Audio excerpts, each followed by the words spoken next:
بهم فسوقا لأصحاب السعير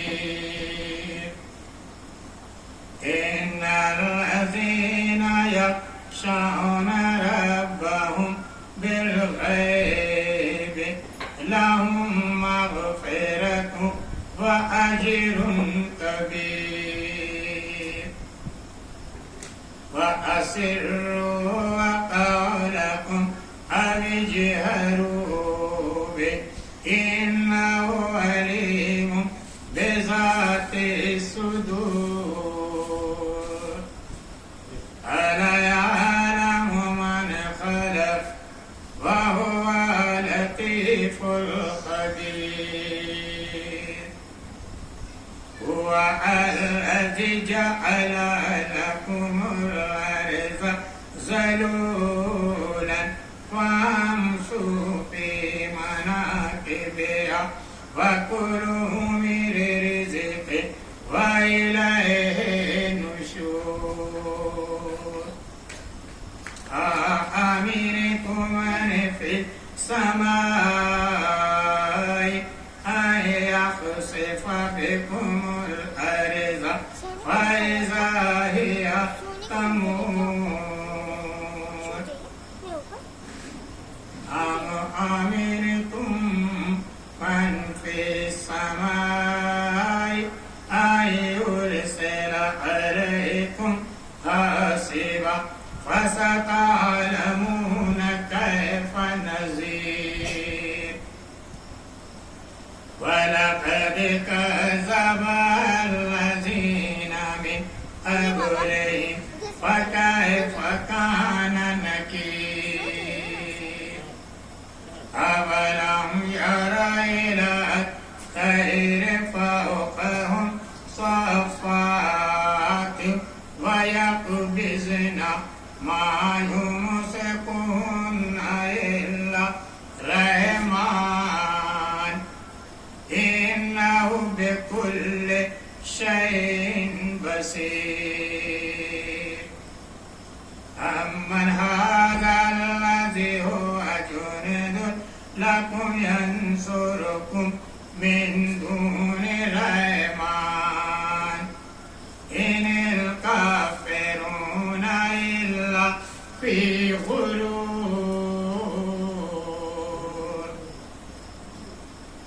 أمن هذا الذي يرزقكم إن أمسك رزقه بل لجوا في عتو ونفور أفمن يمشي مكبا على وجهه أهدى أمن يمشي سويا على صراط مستقيم قل هو الذي أنشأكم وجعل لكم السمع والأبصار والأفئدة قليلا ما تشكرون قل هو الذي ذراكم في الأرض وإليه تحشرون ويقولون متى هذا الوعد إن كنتم صادقين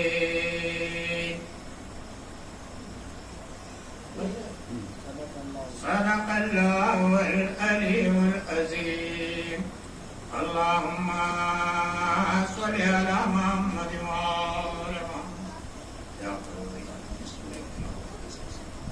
صحابہ معصومین علیہ السلام کا جملہ مومن مومنات کی وہ کوئی سائل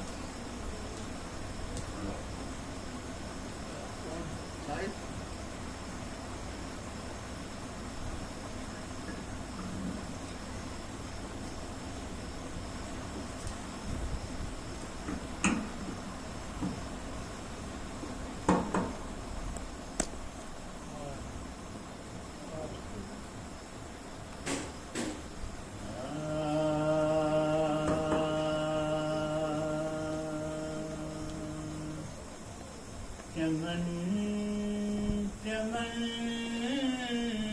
کو بنا دے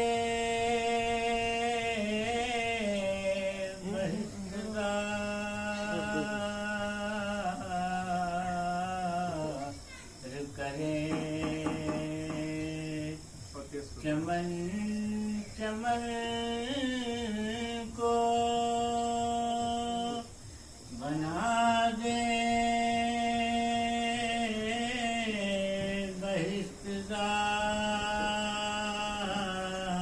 بہشتزار کرے حسین آئے تو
زمین پر ہاتھ ٹیکا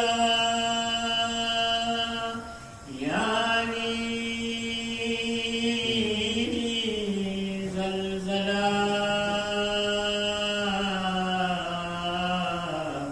روکا شمر چڑھا سینے پر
فسل کے غم سے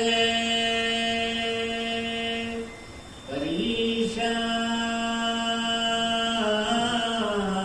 دل و دماغ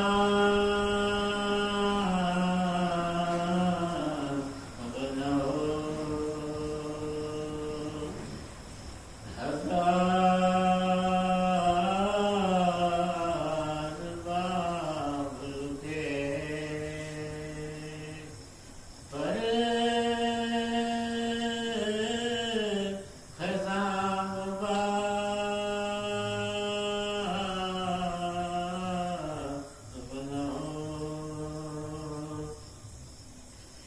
جوان بیٹے کا دل کو پدر کدا گنو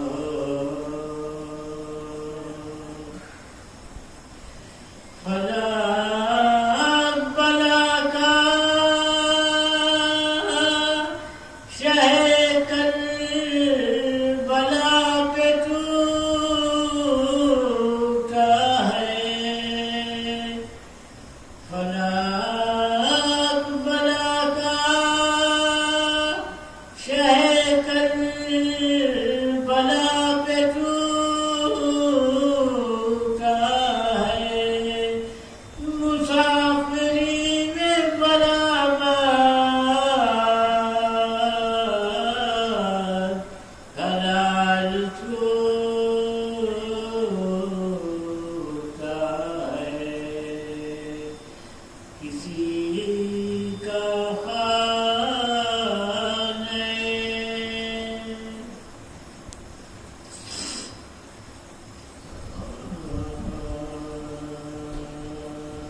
اکبر نے سنا کھائی جو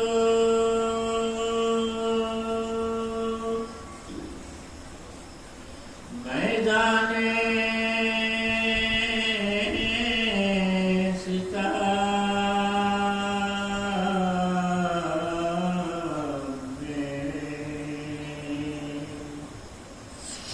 اکبر نے سنا کھائی جو میدان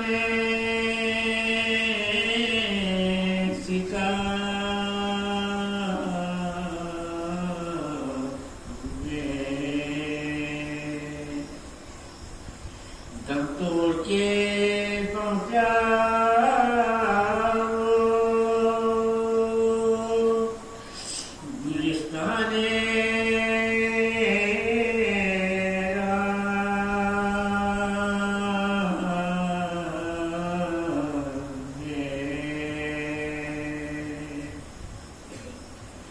ہلتا تھا فلک سینہ زنی تھے جو حرام میں ماتم تھا بپا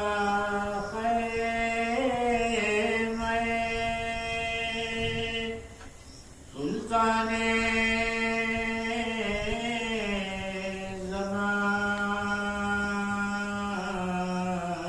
زمان میں بیٹوں کے تصور میں جو گھبراتی تھی بانو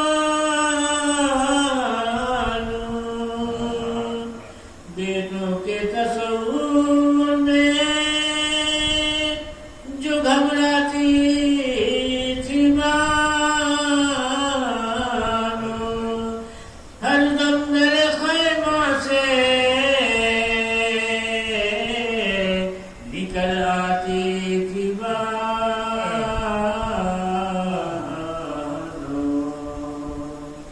اکبر سے نہ کھائی جو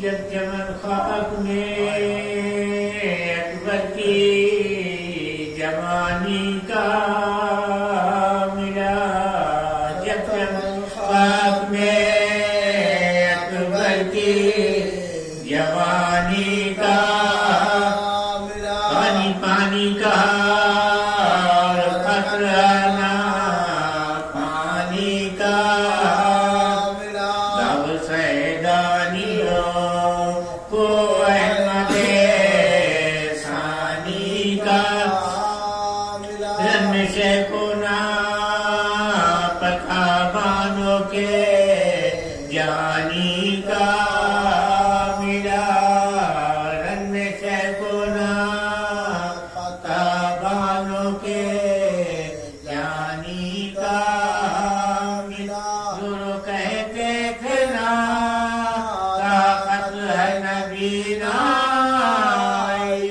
ہے، بیٹا مارا گیا لمحے تنہائی ہے، جب چمن خاک میں اکبر کی جوانی کا ملا، آئے ہم دور ہیں پاس اپنے بلا لو، نکلا پڑتا ہے جگر منہ سے سنبھالو، بچیاں چلتی ہیں بابا کو بچا لو، زندہ گرگور ہیں ہم آ کے نکالو، زندہ گرگور ہیں ہم آ کے نکالو، نظر آتی نہیں تصویر تمہاری پیارے، زندگی موت سے بڑھ کر ہے ہماری پیارے، جب چمن خاک میں اکبر کی جوانی کا ملا، ماں تیری جوڑی پہ چلاتی ہے اکبر ہے، بس میں ہے منہ سے کہے جاتی ہے اکبر ہے، سنو تم بھی کی صدا آتی ہے اکبر ہے، ساتھی فاطمہ فرماتی ہے اکبر، ساتھی فاطمہ فرماتی ہے اکبر ہے، ماں کو سمجھانے کو معطل سے چلو ساتھ میرے، لڑکھڑاتے ہیں قدم تھا تم ہاتھ میرے، جب چمن خاک میں اکبر کی جوانی کا ملا، ناگہاں گوشے صحرا سے پھر سوارا، منہ بھرا نیزہ ہلاتا وہ جفاکارا، مجھے کہتا ہوا پیشے ابرارا، جس کو تم ڈھونڈ رہے ہو اسے میں مارا، جس کو تم ڈھونڈ رہے ہو اسے میں مارا، قبر میں پاؤں ہے اور خواب پہ سلوس کا، دیکھو برچھی کی علی پر ہے جگر کس کا ہے، جب چمن خاک میں اکبر کی جوانی کا ملا، وہ تو غم توڑتے ہیں پاس بلاتے ہو کسے، وہ نہیں ملتے کہ تم ڈھونڈنے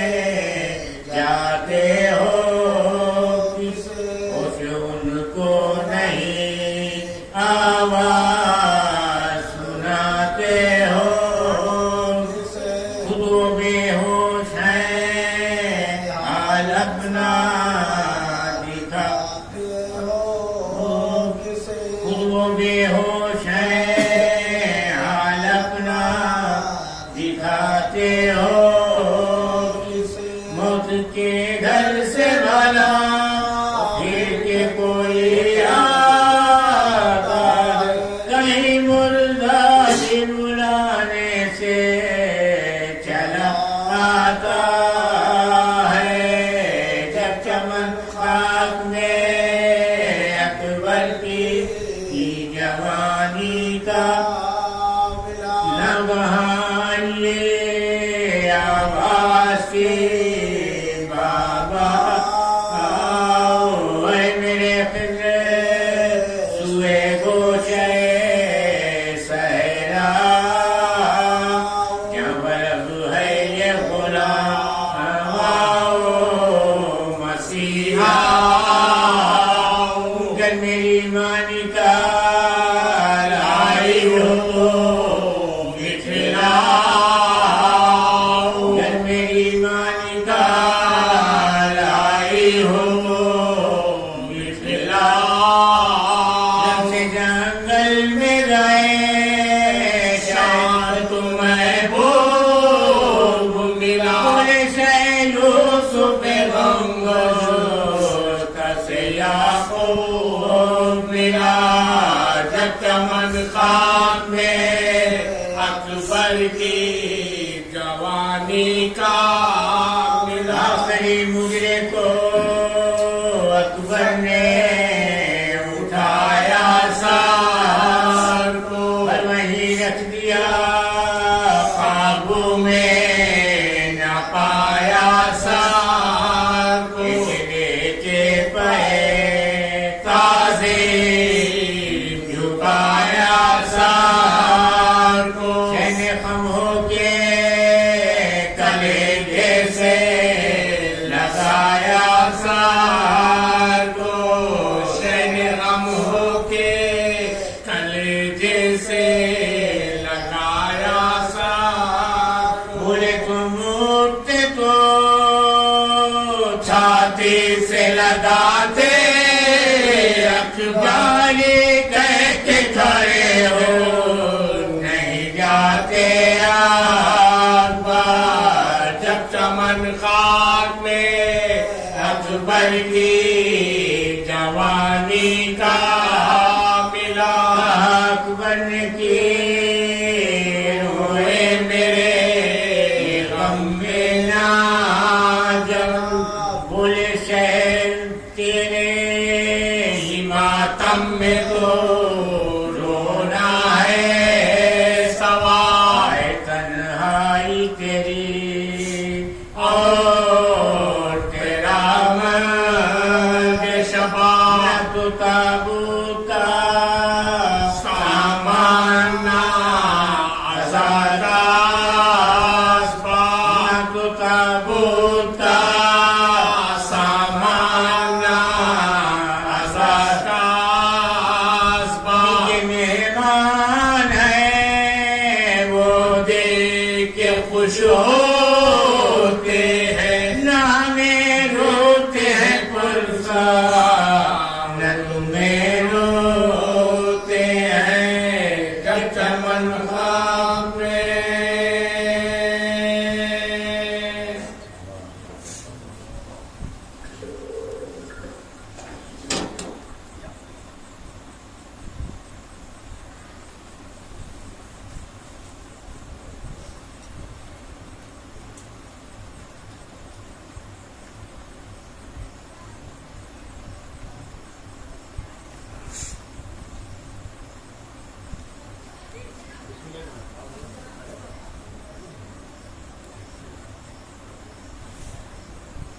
اللهم صل على محمد وآل محمد اللهم صل على محمد وآل محمد جس گھڑی حلق پر چلا خنجر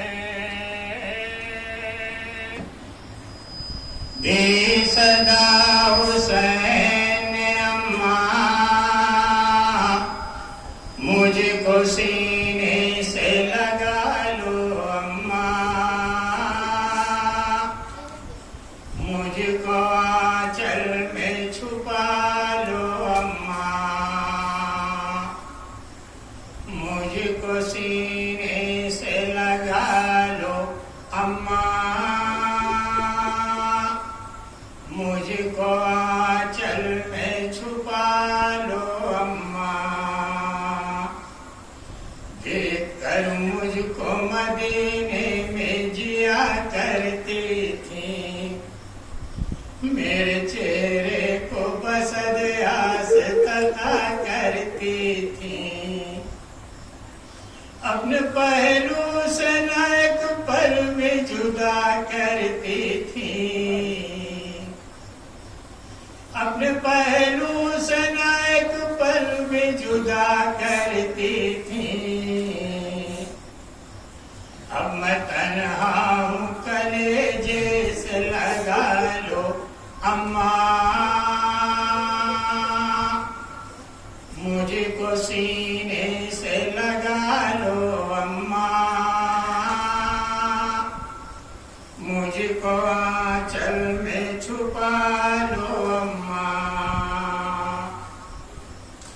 روٹھا تھا تو بڑے پیار سے سمجھاتی تھی میں جو روتا تھا تو پیروں مجھے بہلاتی تھی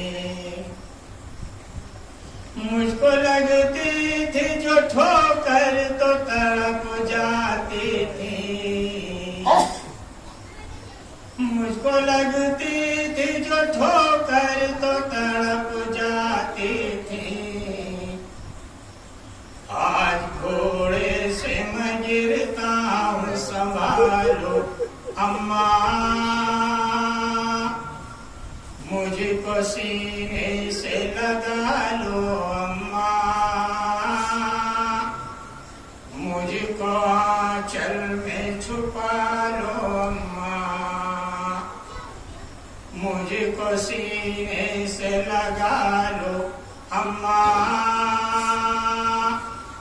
مجھ کو آنچل میں چھپا لو اماں زخم اتنے ہیں کہ اٹھا بھی نہیں جاتا ہے جسم سے تیر تو نیزہ کبھی ٹکراتا ہے قتل کرنے کو مجھے شمر لے آتا ہے قتل کرنے کو مجھے شمر لے آتا ہے اپنے بیٹے کو تمہیں آ کے بچا لو اماں مجھ کو سینے سے لگا لو اماں مجھ کو آنچل میں چھپا لو اماں مجھ کو سینے سے لگا لو اماں مجھ کو آنچل میں چھپا لو اماں میری چاہت میں کبھی نیند نہ دیکھی تم نے اپنے ہاتھوں سے کھلائی مجھے روٹی تم نے پرورش کی ہے میری پیس کے چکی تم نے پرورش کی ہے میری پیس کے چکی تم نے اب میری لاش پہ آنسو بھی بہا لو اماں مجھ کو سینے سے لگا لو اماں مجھ کو آنچل میں چھپا لو اماں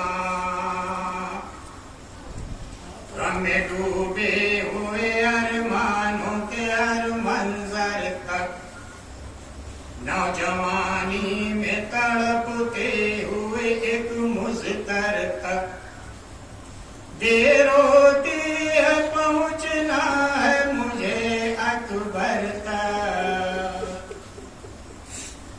دیر ہوتی ہے پہنچنا ہے مجھے اکبر تک لڑکھڑاتا ہے پسر آ کے سنبھالو اماں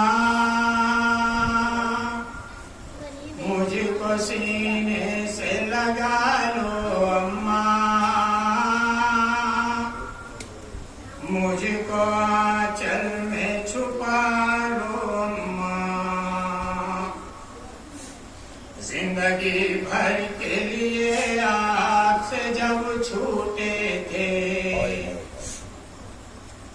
اسی بیٹے کے لیے رخ چشمے در و دیوار سے جب پھوٹے تھے اسی بیٹے کے لیے بندے کفن ٹوٹے تھے اسی بیٹے کے لیے بندے کفن ٹوٹے تھے آج پھر آ کے کلیجے سے لگا لو اماں مجھ کو سینے سے لگا لو اماں مجھ کو آنچل میں چھپا لو اماں سو رہا ہے میرا عباس اسے سونے دو خون روتے ہیں میرے زخم جگر رونے دو میں جو ہوتا ہوں تو پامال مجھے ہونے دو میں جو ہوتا ہوں تو پامال مجھے ہونے دو تم سکینہ کو تماچوں سے بچا لو اماں مجھ کو سینے سے لگا لو اماں مجھ کو آنچل میں چھپا لو اماں مجھ کو سینے سے لگا لو اماں مجھ کو آنچل میں چھپا لو اماں مجھ کو سینے سے لگا لو اماں مجھ کو آنچل میں چھپا لو اماں قرارات اللہ قوم الظالمین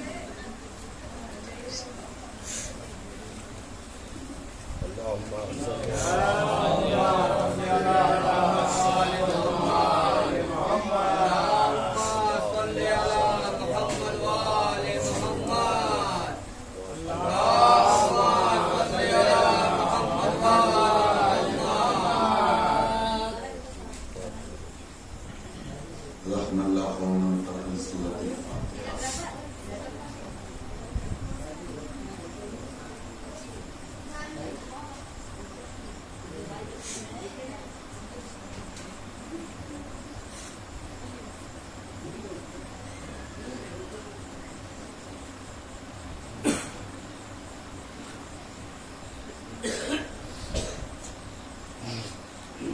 لا حول ولا قوة إلا بالله من الشيطان الرجيم بسم الله الرحمن الرحيم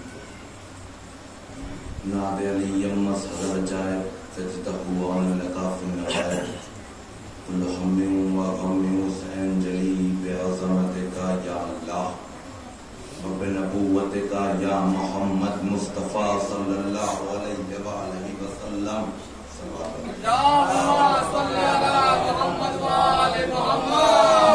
بولایتک یا علی علیہ السلام یا علی علیہ السلام یا علی علیہ السلام ادرکنی صلوات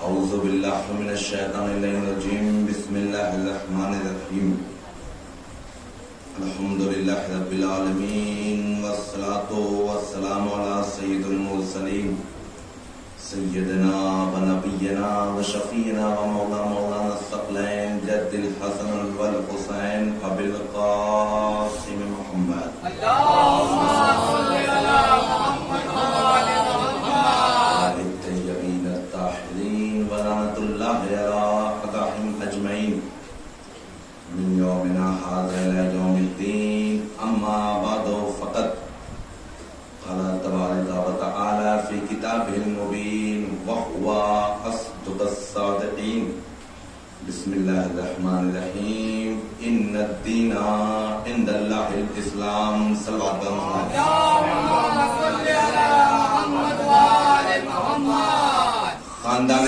زہرا پر بلند ترین صلوات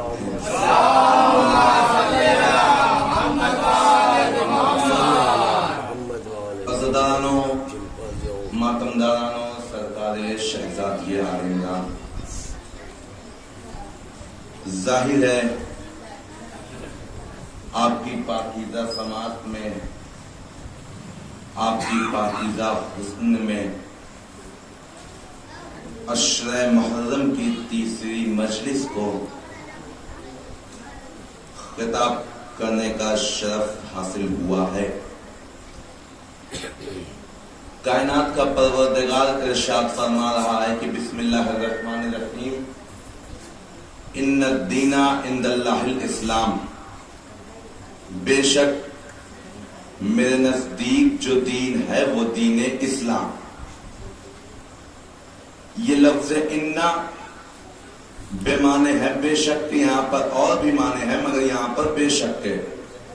عزیزان محترم، ہر زبانوں کو لفظوں کی ضرورت ہوتی ہے، ہر زبانوں کے سینٹنس کی بھی ضرورت ہوتی ہے، ہر زبانوں کو لغات کی ضرورت ہوتی ہے، ہر زبانوں کو جملوں کی ضرورت ہوتی ہے، ہر زبانوں کو اسم و فعل حرف کی ضرورت ہوتی ہے۔ لفظوں کو یوں بدل کے کہہ دوں کہ ہر آنے والے کو ہر چیز کی ضرورت ہوتی ہے، مگر تاریخ میں ملتا ہے کہ عربی زبان اتنی وسیع زبان ہے، اتنی عزیز زبان ہے، اتنی خوش مزاج زبان ہے، اتنی تلخ بھی زبان ہے، کیونکہ نہ تو اسے لفظوں کی ضرورت، نہ تو اسے کسی چیز کی ضرورت، اس وجہ سے کہ یہ زبان خاندان اہل بیت سے پرورش پائی ہے۔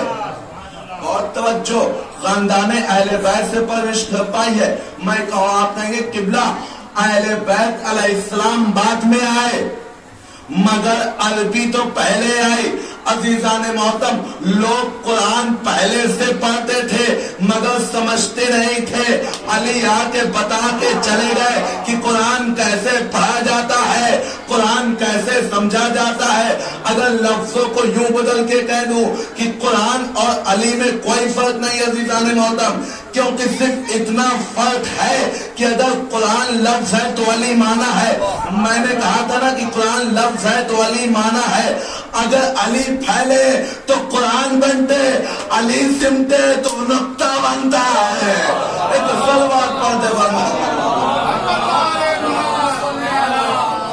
قرآن میں اور علی میں کوئی فرق نہیں ہے، بس فرق ہے نقطے کا، فرق ہے ہر چیز کا۔ تاریخ میں ایک جملہ ملتا ہے کہ اگر قرآن کی فضیلت کو سمجھنا ہے تو اہل بیت علیہ السلام کی فضیلت سمجھتے چلے جاؤ، ادھر قرآن کی فضیلت تمہیں سمجھ میں آتی ہے۔ عزیزان محترم، آج دنیا ہم سے یہی سوال کرتی ہے نا کہ جب بھی ہم اپنی مجلسوں میں ذکر اہل بیت کرتے ہیں، ذکر رسول کرتے ہیں، کہتے ہیں مجلس اور میلاد دونوں ایک چیز کیسے ہے؟ بہت توجہ، مجلس اور میلاد دونوں ایک چیز کیسے ہے؟ ہم نے کہا دیکھو دونوں کا موضوع ایک ہے، دونوں کا مفہوم ایک ہے. کہا قبلہ کیسے؟ ہم نے کہا دیکھو میلاد اسے کہتے ہیں کہ رسول کے نام پہ بلاتے ہیں, حسین کا تذکرہ کیا جاتا ہے, اور مجلس اسے کہتے ہیں حسین کے نام پہ بلاتے ہیں, رسول کا تذکرہ کیا جاتا ہے. ایک صلوات پڑھ دے محمد.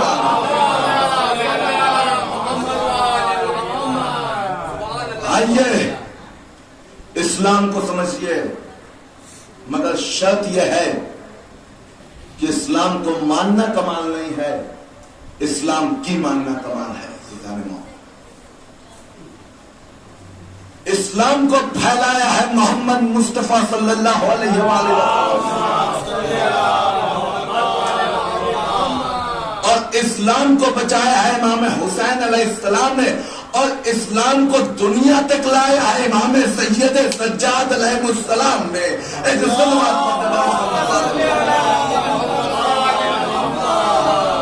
اگر جناب سید سجاد نہ ہوتے قبلہ تو آج سمجھ ہی میں نہ آتا کہ اسلام کہاں سے آیا, اسلام کہاں چلا گیا. اسلام آج ہم تک پہنچتا ہی نہیں, کیونکہ یزید کا مشن یہی تھا کہ اسلام کو فنا کر دو, نیست و نابود کر دو. اس نے سب کو شہید کر دیا تھا, اور صرف بچے تھے امام سید سجاد. تاریخ نے لکھا ہے کہ امام سید سجاد کو بھی قتل کرنے کی پلاننگ بنا لی تھی, مگر تاریخوں میں ملتا ہے کہ اسلام سن 10 محرم 61 ہجری کو حسین علیہ السلام شہید ہوئے. اس کے بعد اسلام کی تبلیغ شروع کر دی, اور تاریخ میں ملتا ہے کہ 1.5 سال بعد اگلے چہلم میں وہاں سے واپسی ہوئی ہے. تب تک ماحول ایسا کریٹ کر دیا تھا امام سجاد نے کہ جو یزید قتل کرنا چاہتا تھا عوام نے قتل ہونے نہیں دیا, کیونکہ عوام کو سمجھ میں آ گیا تھا کہ حق حق ہے, باطل باطل ہے. ایسے ہی یزید کا بیٹا نہیں کہہ دیا تھا اے سجاد یہ منبر آپ کا حق ہے. ایک صلوات پڑھ دے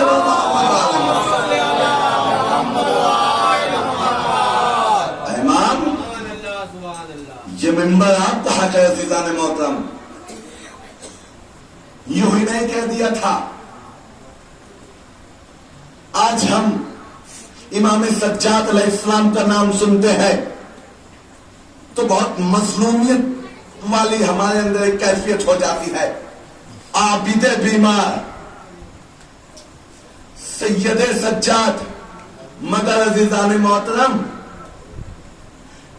سید سجاد کے بارے میں ملتا ہے کہ اسلام کی ایسی بنیاد تھے کہ اگر کربلا میں انہیں جنگ کی اجازت مل جاتی, جنگ تو کسی کو اجازت نہیں ملی, کم از کم دفاع کرنے کی بھی اجازت مل جاتی تو ماحول کچھ اور ہوتا. 4 لوگ ایسے تھے جنہوں نے مصلحت باخدا قبلہ, انہیں جنگ کرنے کی اجازت نہیں ملی. کون؟ ایک مدینے میں محمد حنفیہ سخت بیمار علیل ہوئے. امام حسین علیہ السلام کہتے ہیں کہ آپ نہ جائیے. اب اس میں کیا مصلحت تھی کیا نہیں تھی مجھے نہیں پتا. ایک مصلحت یہ بھی تھی کیونکہ ایک ایک مصلحت میں اہل بیت کی 70 نہ جانے کتنی مصلحتیں پوشیدہ ہوتی ہیں. اور دوسرے تھے مسلم ابن عقیل, شجاع بہادر, جو کربلا آنے سے پہلے ہی کوفے بھیج دیا. اور تیسرے تھے مولا عباس علیہ السلام. مگر تاریخ نے لکھا ہے کہ 4 محرم یا شب 10 محرم یعنی 9 محرم کی رات کو امام حسین نے تلوار کو توڑ دیا. بہت اچھا, یعنی عباس علیہ السلام کو پتا چل گیا تھا کہ جو میرا مقصد ہے وہ پورا ہونے والا نہیں ہے. اور ایک تھے امام سید سجاد. یہ تو تاریخ میں لکھتا ہے ملتا ہے کہ امام علیہ السلام بیمار تھے, مگر عزیزان محترم بیمار کب ہوئے تھے؟ کچھ تاریخوں میں ملتا ہے کہ 5 محرم کے بعد کچھ تاریخوں میں ملتا ہے کہ روز شہادت کے ایک دن پہلے 9 محرم کو، اور اس سے پہلے منصوبہ بندی ہو رہی تھی کہ عباس میرے چچا آپ کو کدھر سے حملہ کرنا ہے. بہت توجہ، کیونکہ 3 محرم ہے، لشکر آیا چلا جا رہا ہے، حسین کے ابھی 72 ساتھی نہیں ہوئے ہیں، اور یہاں پر منصوبہ ہو رہا ہے.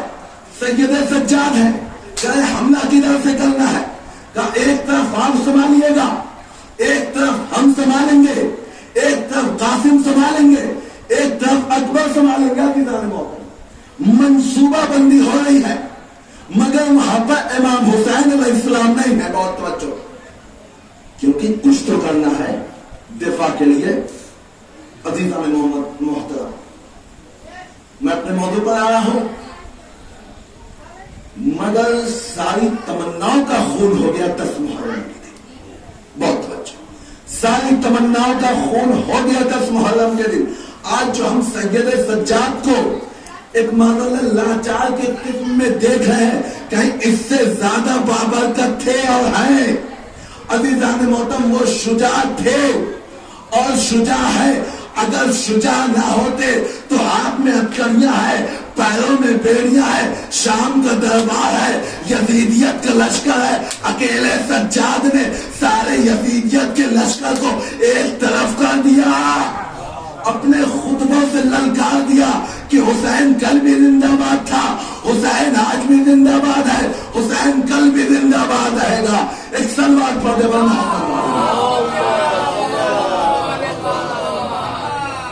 آئیے. امام سجاد علیہ السلام کی فضیلت کو سمجھنا ہے تو یہی واقعہ کافی ہوگا. کیا آپ نے سنا ہے، بس اسے دہرانا چاہتا ہوں. قبلہ امام ہے، گھر میں بیٹھے ہوئے ہیں اور امام کے ایک بیٹے کنویں میں گر جاتے ہیں. بہت اچھا. جب یہ بات فاطمہ بنت حسن کو پتہ چلی ہے تو ایک مرتبہ وہ پریشان ہو گئے.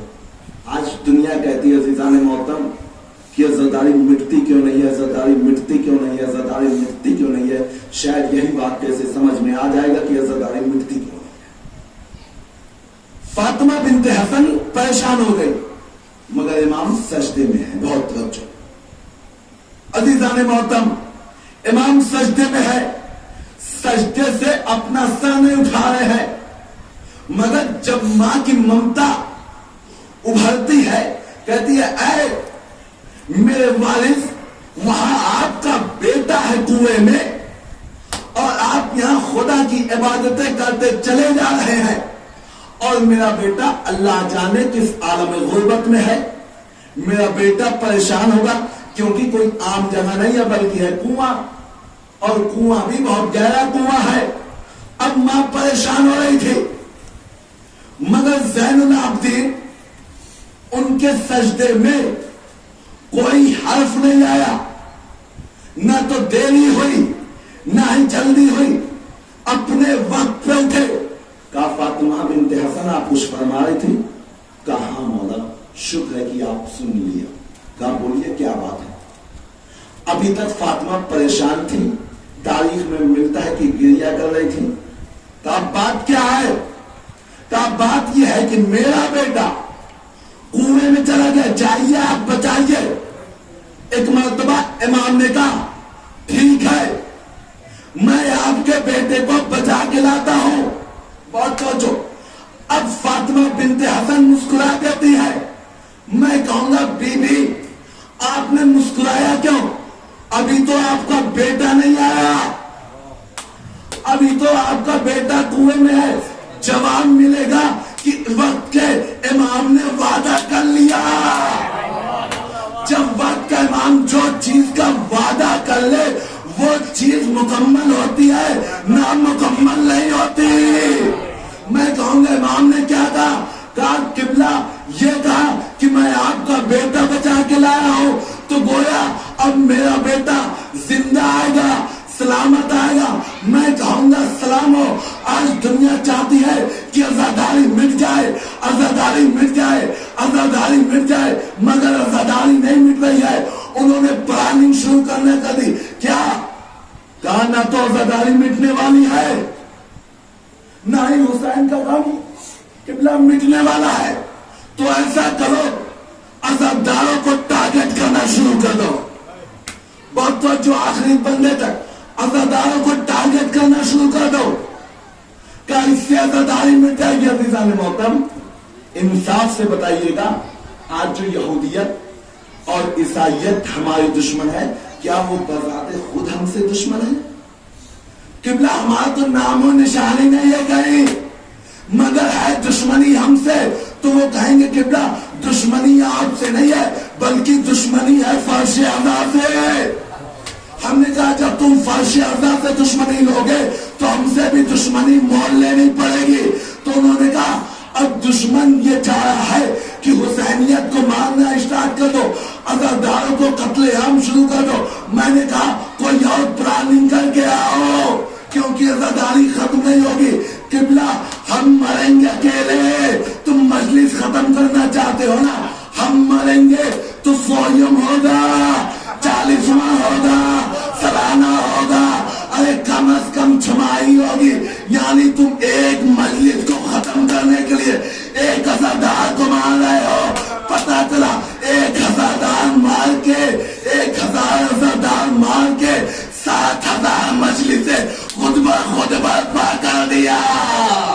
ایک سلوات پڑھ دو.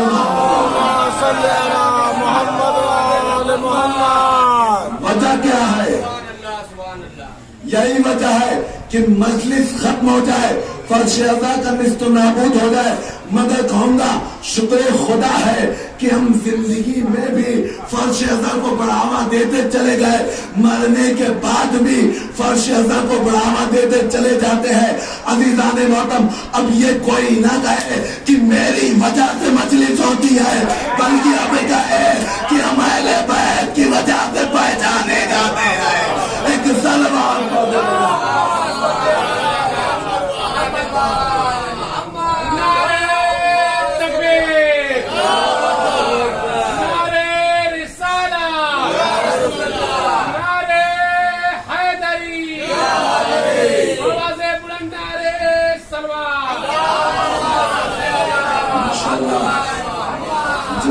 ایک ہی وقت میں اللہ کی وحدانیت کا بھی اقرار ہوا, رسول کی رسالت کا بھی اقرار ہوا, علی کی ولایت کا بھی اقرار ہوا.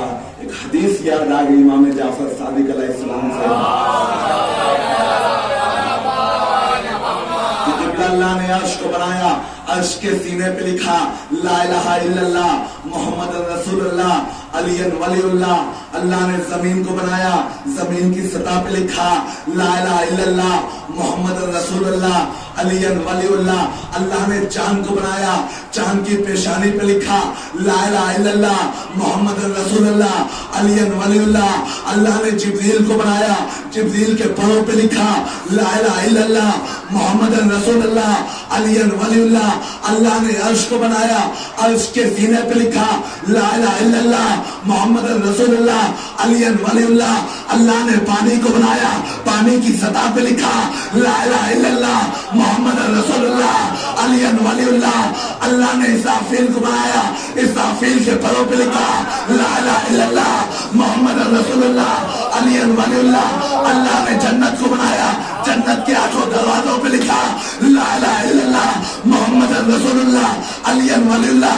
اللہ نے عزادار کو بنایا, ان کی دلوں پہ لکھا لا الہ الا اللہ محمد رسول اللہ علی ولی اللہ. میں کہوں گا اے پالنے والے, تو نے یہ کلمہ کیوں لکھا؟ تو آواز جب نہیں آئی کہ ایک دن یہی لکھنے کے لیے میرا آخری نبی قلم اور کاغذ مانگے گا, مگر تم قلم اور کاغذ نہ دے کر اپنی خباثت کا اعلان کرو گے. میں سارے عالم پہ لکھ کے اپنی قدرت کا اعلان کروں گا. ایک سلوات